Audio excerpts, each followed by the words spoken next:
മാഷേ, നമ്മുടെ ഇന്നലെ മുനമ്പത്തെ വിഷയവുമായി ബന്ധപ്പെട്ട് മുഖ്യമന്ത്രി ഓൺലൈനിൽ സമരക്കാരുമായിട്ടൊരു ചർച്ച നടത്തി. ഈ മാറിയ രാഷ്ട്രീയ സാഹചര്യങ്ങളിൽ തെരഞ്ഞെടുപ്പ് ഫലം ഇന്നലെ വന്നു. അപ്പോൾ തീർച്ചയായിട്ടും ആ ചർച്ചയ്ക്ക് വലിയ പ്രാധാന്യം ഉണ്ടായിരുന്നു. മുഖ്യമന്ത്രിയുടെ നിലപാടും സർക്കാരിൻ്റെ നിലപാടും ഒക്കെ വലിയ പ്രതീക്ഷയോടെയാണ് ജനങ്ങൾ കണ്ടിരുന്നത്, മുനമ്പത്തുകാർ പ്രത്യേകിച്ചും. പക്ഷേ ആ ചർച്ച പരാജയപ്പെട്ടു, സമരം തുടരുകയാണ്.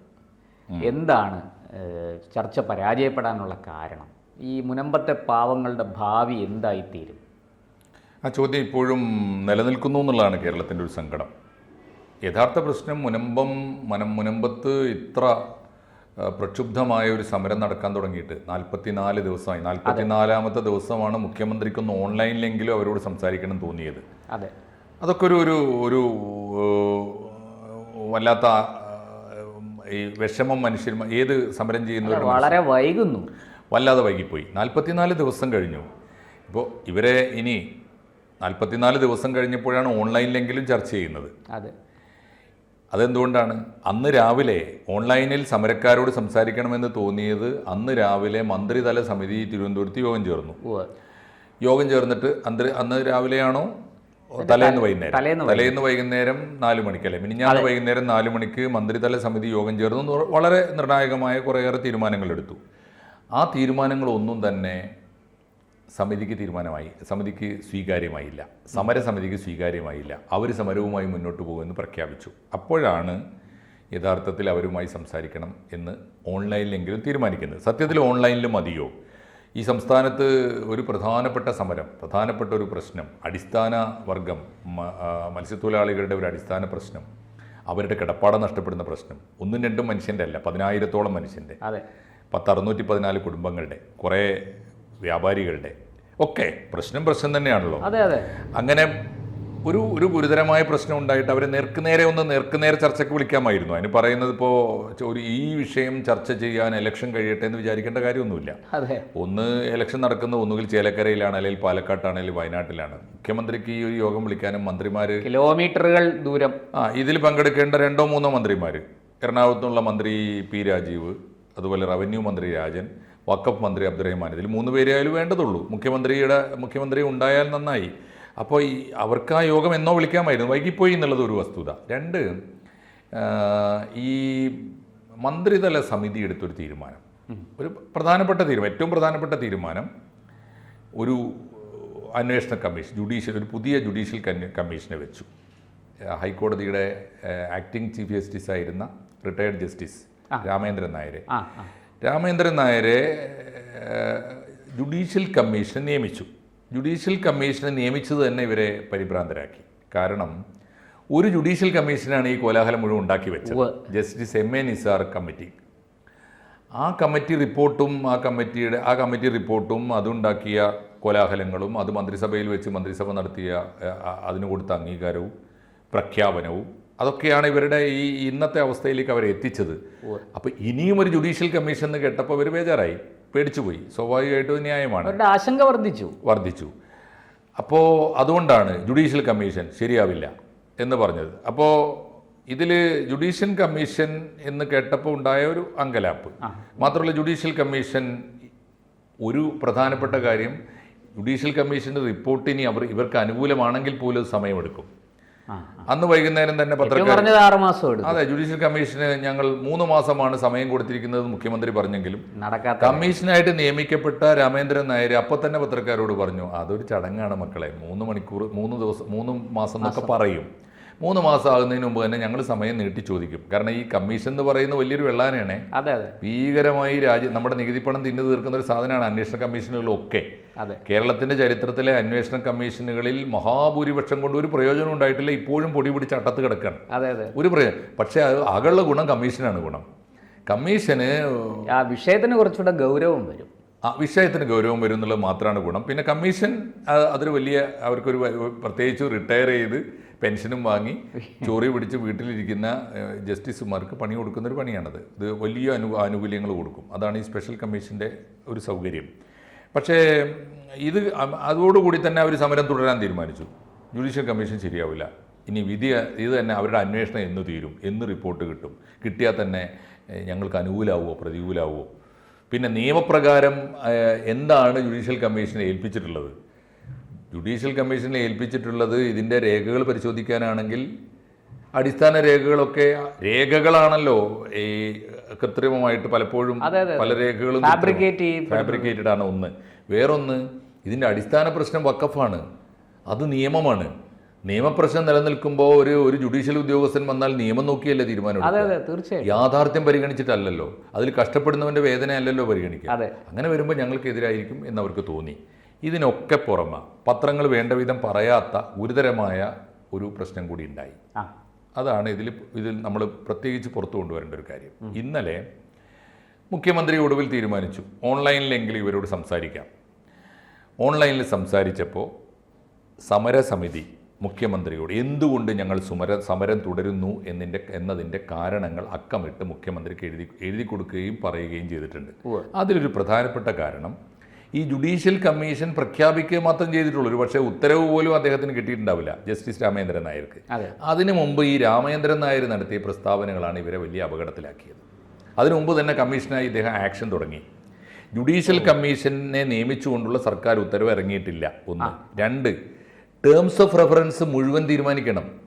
It's yet to be decided. ഇതിന്റെ പരിധി എന്താണെന്ന്, എന്തൊക്കെ അന്വേഷിക്കാനാണ്, എന്തൊക്കെ അന്വേഷിച്ച് കണ്ടെത്തിയിട്ട് റിപ്പോർട്ട് സമർപ്പിക്കാനാണ് ഇദ്ദേഹത്തെ ചുമതലപ്പെടുത്തുന്നത് എന്നതിൻ്റെ വിശദാംശങ്ങൾ ഗവൺമെൻറ് ഇനിയും തീരുമാനിച്ചിട്ടില്ല. ഗവൺമെൻറ് തീരുമാനിച്ചിട്ട് ഇദ്ദേഹത്തിന് കൈമാറുമ്പോൾ മാത്രമേ അദ്ദേഹം പണി തുടങ്ങേണ്ടതുള്ളൂ. അന്ന് മുതലാണ് അദ്ദേഹം ജുഡീഷ്യൽ ഓഫീസർ ആവുന്നത്. പക്ഷേ ഇത് എന്തോ ഇപ്പോൾ തന്നെ ജുഡീഷ്യൽ ഓഫീസർ ആയി എന്ന മട്ടിൽ അദ്ദേഹം പ്രതികരിക്കാൻ തുടങ്ങി. ഒന്ന്, ഗവൺമെൻറ്റിൻ്റെ തീരുമാനത്തെ അപ്പോൾ തന്നെ അദ്ദേഹം പൊളിച്ചു കളഞ്ഞു. അദ്ദേഹം പറഞ്ഞത് എന്ത് 3 മാസം ഒന്നും നടപ്പുള്ള കാര്യമല്ല, സർക്കാർ അത് അതിൻ്റെ ഒരു ചടങ്ങാണ്, ഞങ്ങൾ അതിൻ്റെ നേരമാകുമ്പോൾ നീട്ടി ചോദിക്കും, അത് എത്ര വേണമെങ്കിലും നീട്ടിക്കൊള്ളും. 3 മാസത്തേക്കാണ് സാധാരണ പറയുന്നതെങ്കിലും 3 വർഷത്തോളമായ കമ്മീഷനുകൾ എത്രയോ ഉണ്ട്, അതിൽ കൂടുതലും ഉണ്ട്. അപ്പോൾ അത് അദ്ദേഹം പറഞ്ഞു കളഞ്ഞു. ഒന്നാണ് അത് നിരാശപ്പെടുത്തി. രണ്ടാമത്തെ ഒന്ന്, അന്ന് വൈകുന്നേരം മാതൃഭൂമി ചാനൽ, ഇത് ഒറ്റ ദിവസമാണേ, മാതൃഭൂമി ചാനൽ ഇദ്ദേഹത്തെ ചർച്ചയ്ക്ക് വിളിച്ചു. അപ്പോൾ ജസ്റ്റിസ് രാമേന്ദ്രൻ നായർ അന്ന് പോകേണ്ട കാര്യമില്ല. അദ്ദേഹം ഇതിൻ്റെ ജുഡീഷ്യൽ കമ്മീഷൻ ആയിട്ട് പോലും ഇല്ല. അദ്ദേഹം ജുഡീഷ്യൽ കമ്മീഷനായി നിയുക്ത കമ്മീഷണർ എന്ന നിലയിൽ പോയി സംസാരിച്ചിട്ട് ടേംസ് ഓഫ് റെഫറൻസ് പോലും നിശ്ചയിച്ചിട്ടില്ലാത്ത ഒരു കാര്യത്തെക്കുറിച്ച് അദ്ദേഹം എങ്ങനെ വിധി പറയും? അദ്ദേഹത്തിൻ്റെ ആദ്യത്തെ പ്രസ്താവന എന്താണ് അങ്ങ് മുനമ്പം പ്രശ്നത്തിൽ ഇടപെട്ടു പരിഹരിക്കാൻ എന്താണ് അങ്ങയുടെ നിർദ്ദേശം? അദ്ദേഹത്തിൻ്റെ ആദ്യത്തെ വാക്യം എന്താണെന്നറിയോ? അന്യായമായി അവിടെ കുടിയേറി പാർത്തിട്ടുള്ളത് ആരൊക്കെയാണെന്ന് പരിശോധിച്ചിട്ട് നിയമപ്രകാരം അവരെ ഇറക്കി വിടാനുള്ള നടപടികൾ സ്വീകരിക്കും. ഇതാരും പുറത്തു കൊണ്ടുവരാത്ത വാർത്തയാണ്. ഇത് മുനമ്പം സമരസമിതി മുഖ്യമന്ത്രിക്ക് ഇന്നലത്തെ യോഗത്തിൽ കൊടുത്തിരിക്കുന്ന ആവലാതി അവരയച്ചതെന്നാണെന്ന് പറഞ്ഞാൽ അവരുടെ രേഖയാണത്. ആ രേഖയിൽ പറയുന്നൊരു കാര്യം ഇതാണ്: അങ്ങനെയാണെങ്കിൽ പ്രശാന്തെ, ഈ മുനമ്പം സമരത്തിൽ ഒത്തുതീർപ്പ് ആകാനുള്ള സാധ്യതകൾ തകർക്കുന്ന ആദ്യത്തെ ഓഫീസറാണ് ഇദ്ദേഹം. ആദ്യം ഈ ഓഫീസറാണ്. അപ്പോൾ അവർ ചോദിക്കുന്നത് ടേംസ് ഓഫ് റെഫറൻസ് പോലും തീരുമാനിക്കുന്നതിന് മുമ്പ് കൃത്യമായി ഇദ്ദേഹത്തിൻ്റെ മനസ്സിൽ മുൻധാരണയുണ്ട്, ശരിയാക്കി തരാം മുനമ്പത്തുകാരെ എന്ന് പറഞ്ഞാൽ 2 സംശയമുണ്ട്. അത് അദ്ദേഹത്തിൻ്റെ ഒരു മുൻധാരണ അനുസരിച്ചുള്ള നിലപാടാവാം. 2, സ്വകാര്യമായി അദ്ദേഹത്തെ ഏൽപ്പിച്ചിട്ടുള്ള പണിയുമാകാം. അങ്ങനെയാവാലോ. അപ്പോൾ സർക്കാർ വരികയാണ് എന്നാണ്. ജുഡീഷ്യൽ കമ്മീഷന്റെ ഒത്താശയോടുകൂടിയാണ്, ശുപാർശ പ്രകാരമാണ്, ഞങ്ങളാരും ചെയ്തതല്ല.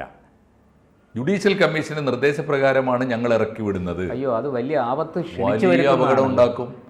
ആ പ്രസ്താവനയുടെ ബലത്തിലാണ് ഇനി ഒരു കാരണവശാലും സമരം ഇപ്പോൾ പിൻവലിക്കാൻ പാടില്ല തീരുമാനിക്കുന്നത്.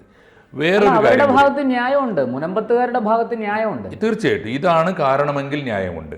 2, കാരണം മുനമ്പത്ത് നിന്ന് ഒരു മനുഷ്യനെയും ഇറക്കി വിടണമെന്ന് ബന്ധപ്പെട്ട കക്ഷികൾ ആരും ഇന്നോളം പറഞ്ഞിട്ടില്ല.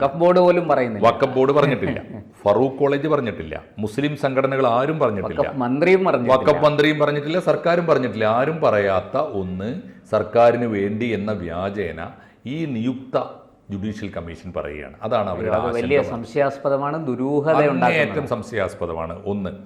രണ്ടാമത്തെ ഒരു കാരണം അവർ പറയുന്നത്, എന്തിനാണ് ഇതിന് 3 മാസം? ഇദ്ദേഹം ചെയ്യേണ്ട ഒരൊറ്റ പണിയുള്ളൂ.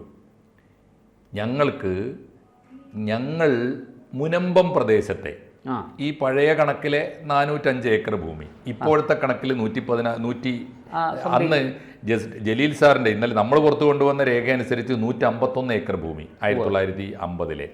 പിന്നീട് ഈ 1980-കളിൽ കൈമാറ്റം നടന്നിട്ട് ഇപ്പോൾ അവശേഷിക്കുന്നു എന്ന് പറയുന്ന ഏതാണ്ട് 140 ഏക്കർ ഭൂമി. ഈ 140 ഏക്കർ ഭൂമി വഖഫ് ബോർഡിന്റെ അടിസ്ഥാന രജിസ്റ്ററിൽ നിന്ന്, അവരുടെ പ്രോപ്പർട്ടി രജിസ്റ്റർ ഉണ്ടല്ലോ, വഖഫ് ബോർഡിന് കേരളത്തിലുള്ള പ്രോപ്പർട്ടി രജിസ്റ്ററിൽ നിന്ന് ഈ മുനമ്പം ഭൂമി നീക്കം ചെയ്യണം. അതിനുള്ള നിർദ്ദേശം കൊടുക്കുകയാണ് വേണ്ടത്. 50-ലെ പരിശോധിച്ച് തീർച്ചയായിട്ടും ഒറ്റ കാര്യമേ ഉള്ളൂ. അതിന് ഈ 1950 നവംബർ 1 തയ്യാറാക്കിയ ആധാരം തന്നെ വഖഫല്ല. വഖഫല്ല എന്നുള്ളതിന് പല തെളിവുണ്ട്. ഒന്ന് വഖഫ് എന്ന വാക്കല്ലാതെ കണ്ടീഷനിലാണത്. ഇത് കോളേജിന് ഉപയോഗിച്ചില്ലെങ്കിൽ ഞങ്ങൾക്ക് തിരിച്ചു തരണം എന്ന് പറഞ്ഞിട്ടുണ്ട്. ഞങ്ങളെ കുടുംബത്തിന് തിരിച്ചു തരണം തന്നെ വഖഫല്ലാതായി. മനസ്സിലായില്ലേ? പിന്നെ ഇതിന് വില വാങ്ങിയിട്ടാണ് നിയമപ്രകാരം അത് വഖഫല്ലാതായി. നിയമം തന്നെ വഖഫല്ലാതായി. 2, ഇതിന് വില വാങ്ങിയിട്ട് രേഖയിൽ 1 ലക്ഷം രൂപ വില മതിക്കുന്ന എന്ന് ആധാരത്തിൽ പറയുമ്പോഴും വില മതിക്കുക മാത്രമല്ല അത് കൈപ്പറ്റുകയും ചെയ്തിരുന്നു എന്ന് വളരെ അന്നത്തെ കോളേജിന്റെ ഉത്തരവാദപ്പെട്ടയാൾ, അന്നത്തെ പ്രിൻസിപ്പലായിരുന്ന, പിന്നീട് കാലിക്കറ്റ് യൂണിവേഴ്സിറ്റി വൈസ് ചാൻസലർ ആയിരുന്ന, വഖഫ് ബോർഡ് ചെയർമാനായിരുന്ന പ്രൊഫസർ KA ജലീൽ രേഖപ്പെടുത്തിയത് നമ്മൾ പുറത്തു കൊണ്ടുവന്ന് ആളുകളെ മന്ത്രിക്ക് പോലും ഇപ്പോൾ അത് എത്തിയിട്ടുണ്ട്. ഇന്ന് രാവിലെ മന്ത്രിയുടെ ഓഫീസിൽ നിന്ന് വിളിച്ചിരുന്നു, അവർക്കും അത് കിട്ടിയിട്ടുണ്ട്. അപ്പോൾ അതിന്റെ അർത്ഥം ഇതൊന്ന് പരിശോധിച്ചിട്ട് ബോധ്യപ്പെട്ടിട്ട് ആർക്കാണ് അബദ്ധം പറ്റിയത്? വഖഫ് ബോർഡിനാണ്. എന്താ അബദ്ധം? വഖഫ് ബോർഡിന്റെ പരിധിയിൽ അസറ്റ് ലിസ്റ്റിൽ എന്തൊക്കെ ഉണ്ടായാലും മുനമ്പം ഉണ്ടാവാൻ പാടില്ല. മുനമ്പത്തെ അതൊന്നും മാറ്റിക്കൊടുക്കാനുള്ള ജുഡീഷ്യൽ ഉത്തരവ് പുറപ്പെടുവിക്കാൻ, ആ റിപ്പോർട്ട് സർക്കാരിന് സമർപ്പിക്കാൻ 1 മാസം പരമാവധി പോരെ? പിന്നെ എന്തിനാണ് 3 മാസം എന്നാണ് ഇവർ ചോദിക്കുന്നത്? 1 മാസം തന്നെ കൂടുതലാണ്.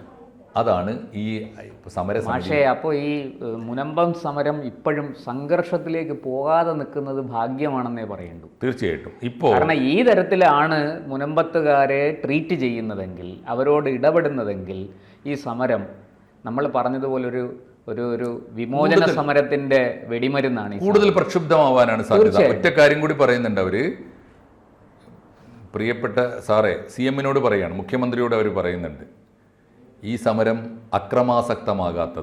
ആകാതിരിക്കാൻ വേണ്ടി ഞങ്ങൾ ബോധപൂർവം ഈ സമരം പള്ളിമുറ്റത്ത് സംഘടിപ്പിക്കാനുണ്ടായത്. ചർച്ചിന്റെ മുറ്റത്താണ്. അവിടെ ഒരു പവിത്രമായ സ്ഥലമായതുകൊണ്ട് ആരും അക്രമത്തിന് മുതിരൂല എന്നുള്ളതുകൊണ്ടാണ്. പക്ഷേ പള്ളിമുറ്റത്ത് നിന്ന് ഈ സമരം പുറത്തേക്ക് റോഡിലേക്ക് ഇറങ്ങിയാൽ, തെരുവിലേക്ക് ഇറങ്ങാതിരിക്കാൻ അങ്ങ് ജാഗ്രത പുലർത്തണം എന്ന് പറയും. വലിയ മുന്നറിയിപ്പ്, വലിയൊരു പ്രാർത്ഥനയാണത്. അതുകൊണ്ട് തീർച്ചയായിട്ടും അത് നമുക്ക് അങ്ങനെ ഉണ്ടാകാതെ മുനമ്പത്തിന്റെ സത്യം. ഇപ്പൊ മുനമ്പം ഇത്രയൊക്കെ ആയിട്ടും ഗവൺമെന്റ് ഇത്രയും തീരുമാനങ്ങളൊക്കെ എടുത്തിട്ടുണ്ട്. ഗവൺമെന്റ് നല്ല തീരുമാനങ്ങളാണ് എടുത്തത്. അവിടെ ആർക്കും ഇതുവരെ 12 കുടുംബത്തിന് നോട്ടീസ് കിട്ടിയിട്ടുണ്ട് നേരത്തെ. ആ നോട്ടീസ് പരിഗണിക്കേണ്ടതില്ല, അത് റദ്ദാക്കുന്നു. 2, കരം അടച്ചു തുടങ്ങാനുള്ള ഉത്തരവ് സർക്കാർ ഇറക്കാം. മുനമ്പം നിവാസികൾക്ക് അനുകൂലമായി കോടതിയിൽ അഡ്വക്കേറ്റ് ജനറൽ തന്നെ പോയി ഹാജരായിട്ട് നിങ്ങൾക്ക് വേണ്ടി വാദിക്കും, സർക്കാരിന്റെ വക്കീല് വാദിക്കും എന്നൊക്കെയുണ്ട്. പിന്നെ ജുഡീഷ്യൽ കമ്മീഷൻ നിങ്ങൾക്ക് ലീഗലൈസ് ചെയ്യാനുള്ള നടപടികൾ സ്വീകരിക്കും എന്നൊക്കെ പറഞ്ഞ ഉത്തരവ് ശരിയാണ്. അതേസമയത്ത് ജുഡീഷ്യൽ കമ്മീഷന്റെ ഈ പ്രസ്താവനയും ജുഡീഷ്യൽ കമ്മീഷന്റെ ടേംസ് ഓഫ് റെഫറൻസ് യഥാർത്ഥത്തിൽ ചെയ്യേണ്ടതല്ല എന്ന തോന്നലും വളരെ പ്രധാനമാണ്. ഇതാണ് മുനമ്പം സമരം തുടരാൻ ഇടയാക്കുന്നത്. അത് തീർച്ചയായിട്ടും ജനങ്ങൾ അറിയേണ്ടതാണ്, സർക്കാരും അത് ഗൗരവമായിട്ട് കാണേണ്ടതാണ്.